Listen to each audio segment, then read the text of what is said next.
Bonjour à tous, il est 12h30 dans la commune d'Abobo et partout en Côte d'Ivoire. Merci de suivre le temps d'information sur RTI2. Au quartier Sagbé, derrière Rail, dans la commune d'Abobo, des poteaux électriques sont suspendus sur l'une des voies principales. Une situation inquiétante pour les riverains qui, soucieux de leur bien-être, crient à l'aide. Et puis hors de chez nous, au Libéria, élection présidentielle avec 43,8% des voix. Pour le président sortant, George Weah, et 43,4% pour son principal adversaire, Joseph Boaké.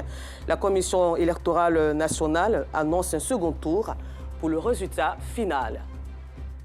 Encore merci de votre fidélité au temps d'information sur RTI2. Une situation trouble la quiétude des riverains du quartier Sagbé à Abobo, derrière Rail, qui sollicitent l'aide des autorités compétentes. Des poteaux électriques sont suspendus sur l'une des voies principales du quartier. Et selon les riverains, l'incident a été occasionné par la sortie d'un camion remorque en surpoids. Le constat de Justin Kouassi est commenté par Assit Andiara. À Abobo, derrière Rail. Sur cette voie principale du quartier Sagbé sont suspendus 2 poteaux et des câbles électriques. Cette situation a été causée par la sortie d'un camion remorque. Un témoin revient sur les faits. Il y avait un gros camion qui passait environ de 1h-2 heures avec des machines en haut. Bon, c'est la machine qui est restée en haut et puis ça a accroché et puis les poteaux sont tombés. Bon, depuis 6 heures, lendemain 6 heures, nous on était sur le terrain, qu'on a mis les bambous, soulevé les fils pour que les voitures puissent passer. Et plusieurs fois, quand on prend les bambous, on soulève, il y a des voitures qui viennent, quand on les signale de venir doucement, ils viennent en force.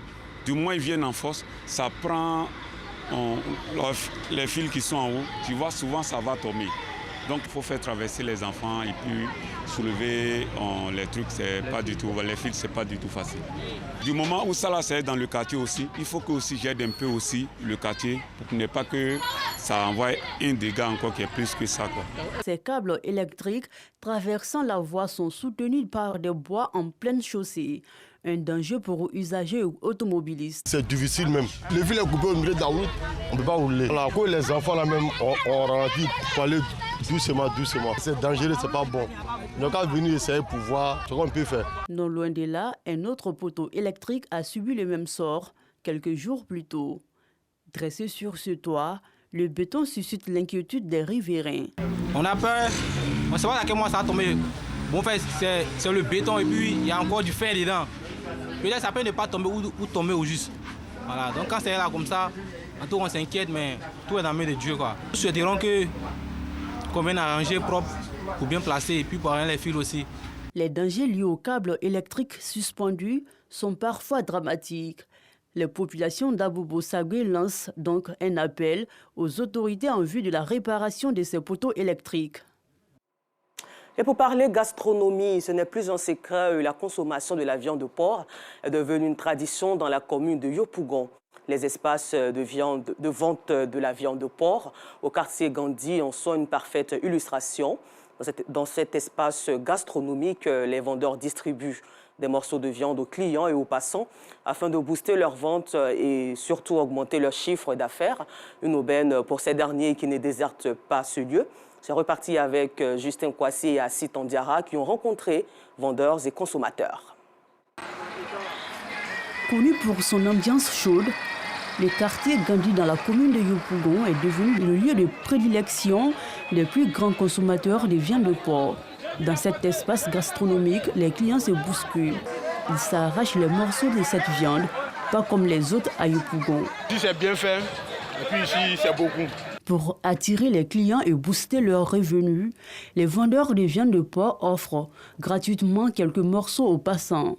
Cette technique de vente est appelée le goûter-goûter. Une vendeuse nous explique l'origine de cette idée. Quand on est venu ici, on avait déjà des concurrents.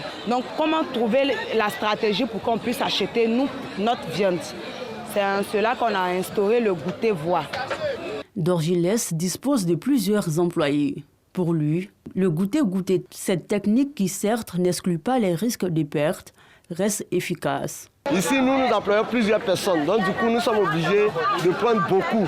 Voilà, nous commandons les 50 à 60 cartons pour vendre, pour pouvoir aussi gérer le personnel qui est là. Donc, du coup, nous sommes obligés de sacrifier au moins les 5 à 2 cartons pour faire du goûter-goûter. C'est la stratégie qui permet de vendre beaucoup plus. Aux heures de pointe, passants et prospects visitent ce lieu par milliers. Leur seul objectif, grignoter quelques morceaux de viande de porc sans débourser le moindre sou. Dès que tu arrives, même si tu es venu acheter ou pas, on te donne, tu goûtes. Tu veux pas, tu vas goûter. Parce que tout le monde te tend, c'est qu'ils vendent, tu es obligé de goûter forcément. Je vais te dire la vérité, ils te cachent le papo. Souvent même tu descends, ou tu as bien soif, tu as faim.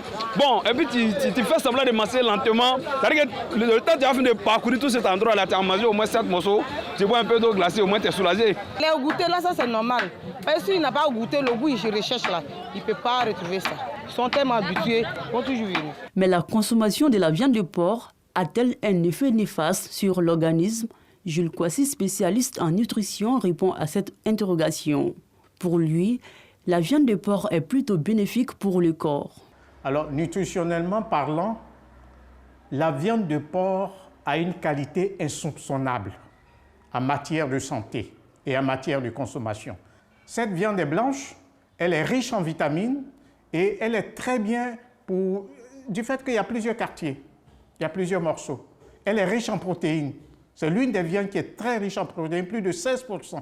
Et certains quartiers de la viande, c'est-à-dire certaines parties de la viande, font plus de 24% de protéines.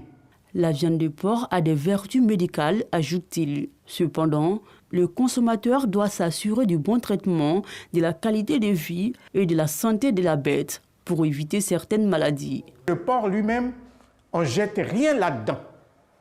Rien n'est jeté. La graisse sert à faire des mascarades, à faire les rouges à lèvres, à faire des produits pour les cheveux. Les os, on fait ce qu'on appelle de la gélatine. La viande de porc appartient à la catégorie des viandes blanches. Elle est la viande la plus consommée au monde, selon les nutritionnistes. Un peu plus loin du district autonome d'Abidjan, une délégation d'opérateurs économiques néerlandais a profité de sa participation au Salon international de l'agriculture et des ressources animales d'Abidjan, Sahara 2023, pour effectuer une visite d'affaires à la coopérative agricole de cacao, SEMPA, implantée à Agboville dans la région de la Niébitiassa. Objectif, découvrir l'expérience des opérateurs ivoiriens de la coopérative agricole SEMPA et envisager d'éventuels partenariats entre la Côte d'Ivoire et la Néerlande. Yacouba Koulibaly y a participé. S'imprégner de l'expérience des opérateurs économiques ivoiriens, depuis la chaîne de production jusqu'à la transformation du cacao en Côte d'Ivoire. Échanger sur d'éventuelles possibilités de partenariats commerciaux gagnant-gagnant. C'est le sens de la visite d'une délégation des entrepreneurs néerlandais à la coopérative agricole de cacao SEMPA dans la commune d'Agboville. Pour nous, il est important que notre entreprise néerlandaise puisse découvrir les possibilités, les opportunités de travailler ensemble pour une production durable et aussi assez profitable pour améliorer la situation économique aussi pour les producteurs. Occasion pour Moussa Sawadogo, dit Moussa Cacao, président du conseil d'administration de la dite coopérative, d'indiquer ses attentes pour la signature d'un partenariat fructueux à court terme avec les opérateurs économiques néerlandais. Au niveau de la transformation, nous voulons vraiment avoir un partenariat de bonnes machines qui va nous permettre de pouvoir aller à une transformation vraiment moderne et bien faite, avoir des partenaires qui vont nous permettre d'avancer plus dans ce que nous faisons. C'est au Sahara 2023 que les responsables de la coopérative SEMPA ont tissé les premiers contacts avec la délégation néerlandaise. Créée le 15 mars 2003 à Ano dans la région de la Niébitiassa, la coopérative SEMPA, dont le siège se trouve à Agboville, a débuté ses activités par la collecte et la commercialisation de fèves de cacao et de café avec 150 producteurs. Retour à Abidjan, ici où le Centre national de floristique vient d'être doté d'un laboratoire de production de semences, un don de la coopération allemande à travers la GIZ. Un laboratoire qui permettra de promouvoir la culture du champion en Côte d'Ivoire. L'inauguration de ce laboratoire a eu lieu à l'université Félix Houphouët-Boigny d'Abidjan en présence de nos Sangaré. Mireille Pita est une spécialiste de la culture des champignons. Un produit forestier prisé par des populations grâce à son apport nutritif. Il faut savoir que les champignons sont riches en protéines. Ils contiennent du fer, ils sont moins gras. Les champignons sont plus appréciés par les adeptes du régime et puis les personnes qui ne mangent que le poisson. Lorsque vous mangez les champignons, vous vous soignez sans vous en rendre compte. Parce que les champignons traitent des maladies. Il y a plusieurs maladies que les champignons traitent. Il y a le paludisme, il y a la fièvre, il y a le cancer que le champignon traite. Donc la consommation des champignons est bien conseillée aux personnes qui souffrent des maladies intestinales et autres. Ils peuvent bien consommer les champignons. Les champignons sont très nourrissants pour l'organisme. Les champignons constituent une source de revenus non négligeable pour les producteurs qui en font la culture. Il faut savoir que le champignon nourrit son homme.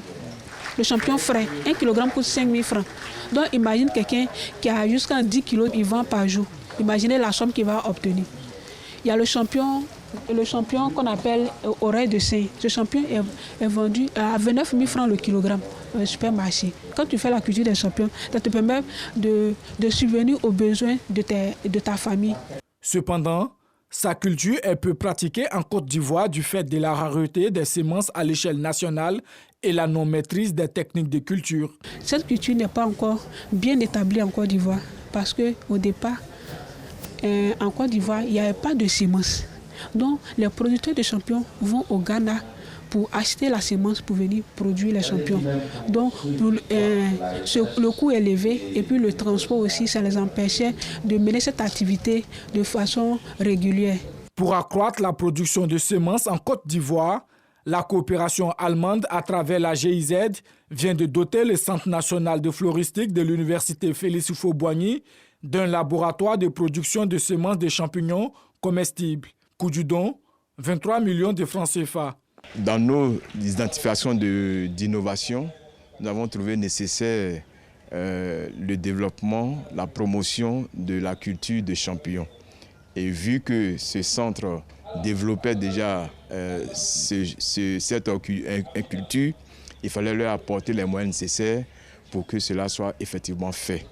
Et surtout aussi le fait que vous avez vu que il n'y a pas de disponibilité de semences vraiment en Côte d'Ivoire. Pour la production de semences, il fallait s'y rendre dans les autres pays, les pays voisins. Et cela n'était pas normal. On a voulu avoir la production de semences ici en Côte d'Ivoire.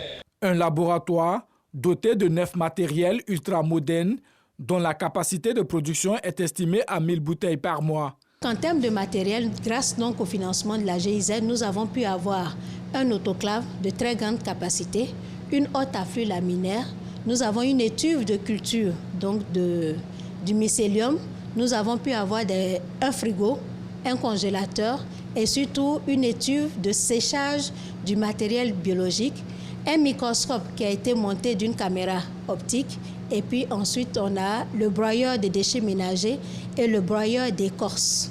Les responsables de la champignonnière du Centre national de floristique sont invités à en faire bon usage pour le bonheur des producteurs.